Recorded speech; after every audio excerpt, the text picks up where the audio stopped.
ప్రతి పౌరుడు ఓటు హక్కు వినియోగించుకోవాలి. అసలైన అర్హులైన ఓటర్ల జాబితాలో ఖచ్చితంగా పేరుందో లేదో సరిచూసుకోవాలి. ఇది ఎన్నికల కమిషన్ చేస్తున్న ప్రకటన. వాస్తవ పరిస్థితి మాత్రం దీనికి విరుద్ధంగా ఉందని పశ్చిమ గోదావరి జిల్లా ప్రజలు చెబుతున్నారు. క్షేత్రస్థాయిలో ఓటర్ల జాబితా అస్తవ్యస్తంగా మారిందంటున్నారు.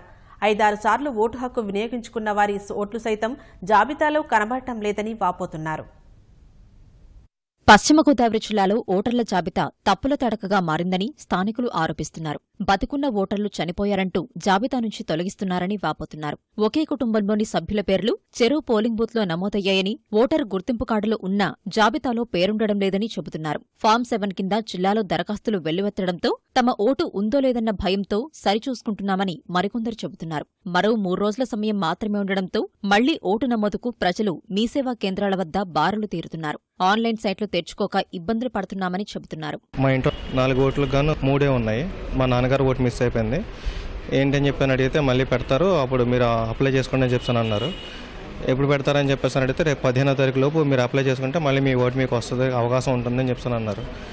మా నాన్నగారికి 60 సంవత్సరాలు, 64 సంవత్సరాలు, ఇప్పటికీ 5 సార్లు 6 సార్లు ఓటేసి ఉంటారు. ఇప్పుడు మిస్ అయిపోయిందని చెప్పాను అన్నారు.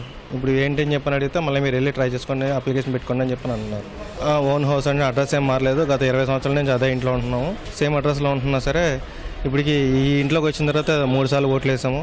పంచాయతీ ఎలక్షన్స్ అండి, ఈ మున్సిపాలిటీ ఎలక్షన్స్ కానీ ఏదైనా సరే ఇప్పుడు మాత్రం ఓట్లు లేదని చెప్పేసి అంటున్నారు. గత 7-8 దఫాల నుంచి లోక్సభ ఎన్నికలకి మేము ఓట్లు వేస్తున్నామండి. ఈసారి ఎందుకనో మా ఓటు లేదు, మా లిస్టులో మా పేరు లేదు. దాని గురించి ఎంఆర్ ఆఫీస్లో కూడా అప్లై చేయడం జరిగింది. మళ్ళీ ఇక్కడ మీ సేవకు వచ్చి ఇక్కడ అప్లై చేస్తున్నానండి. తెలియదండి, లేకపోవడానికి గల కారణం అనేది తెలియదు. చాలా ఓట్లు ఇక్కడ మిస్ అయ్యి చనిపోయిన వారి కూడా డిలీట్ చేయకోకుండా ఇలాగా అనేక అవకతవకలో ఉన్న ఓటర్ లిస్టు ఇక్కడ ఉండటం జరిగింది. 2-3 సార్లు ఇచ్చినా సరే కొన్ని ఓట్లు ఇంకా రాకోకుండా మిగిలిపోవడం జరిగింది. మేము ప్రభుత్వాన్ని కానీ ఎలక్షన్ కమిషన్ కానీ మేము కోరుకున్నది ఏమిటంటే ఉన్న ఓట్లు మాత్రం అన్ని ఓట్లు వచ్చే విధానంగా చూడాలని కోరుతున్నాం. సి విజన్ అని ఒక యాప్ ఒకటి ప్రవేశపెట్టారు. యాప్ డౌన్లోడ్ చేసుకున్నాం కానీ ఆ యాప్ నుంచి మాకు ఓటీపీ అనేది రావట్లేదు. 2 పోలింగ్ బూతుల్లో నమోదైన పేర్లను మాత్రమే తొలగిస్తున్నట్లు అధికారులు పేర్కొంటున్నారు. అర్హులైన పేర్లు జాబితా నుంచి తొలగించే ప్రశ్నే తలెత్తదని అంటున్నారు. డోర్ నెంబర్కి వెళ్ళాడు, ఆ ఓటుదారు ఉన్నారా లేదని వెరిఫికేషన్ జరిగిందండి. కొంతమంది ఇల్లు మారడం చేయడం జరిగిందండి. వాళ్ళు ఓటు ఉందో లేదో కూడా చూసుకున్నారండి.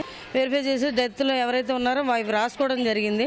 కొంతమంది ఏమో ఇక్కడ పిఎస్లో ఉండి వేరే పిఎస్లో కూడా నమోదు చేసుకోవడం జరిగిందండి. అలా డబల్ ఎంట్రీలు రావడం జరిగిందండి. వాళ్ళ దగ్గర ఓటుదారు దగ్గరికి వెళ్ళి ఈ ఓటు ఉంచమంటారు, అది ఉంచమంటారు, ఈ ఓటు ఉంచమంటారు అని అడిగి పలానా ఓటు ఉంచండి అంటే వేరే ఓటుని డిలీట్ చేయించడం జరిగిందండి. సమయం తక్కువగా ఉండడం, సైట్లు కూడా పనిచేయనందున ఇబ్బందులు పడుతున్నామని, త్వరగా వీటిని పునరుద్ధరించాలని ప్రజలు కోరుతున్నారు.